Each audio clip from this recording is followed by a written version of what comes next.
I went grocery shopping today, and this is what you get. I don't have a big hand. My hand is about medium-sized glove. I usually get double the size at just slightly over $1.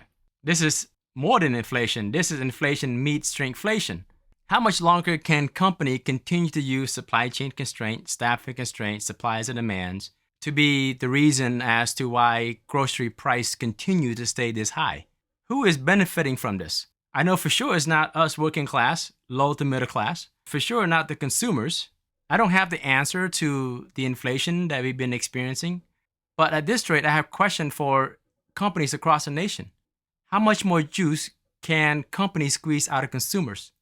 How much more juice can companies squeeze out of low to middle class? For me, I live in both worlds. I was on the poverty line. I was the middle class. I was the working class. Even as the investor, I don't forget where I came from. At this rate, we're making living in America too expensive to live. It is not sustainable. Is there any way that the cost can be offset instead of all pushed down to consumers?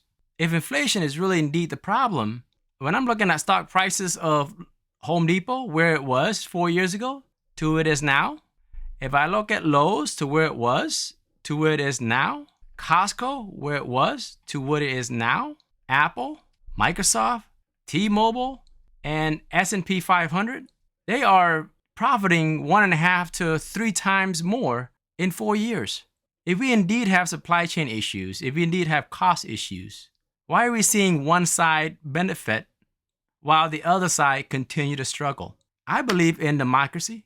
I believe in capitalism, because what other country can you have a refugee can have the freedom to choose where to work, when to pursue their passion and purpose, where work is not have to, but get to. I get to do that. But it's more than myself. As an investor, I see my portfolio growing at a rapid rate. But when is enough? I'm at the point of my life where more money is not going to make me more happy or more fulfilled. I'm at the point of my life is, how can I take care of people that are less fortunate than me? I would love to see how can we still have companies that go from garage, dorm room into trillion-dollar company like Apple, like Meta, but do in a way that we don't leave people behind, but do in a way that we don't leave employees behind. It is not good enough just to have competitive wage. We need to look at, are we paying a living wage? Just because companies are paying competitive among each other within the area, it doesn't mean that the wage is livable wage for the people that put the heart, sweat, and tears 40 to 60 hours per week.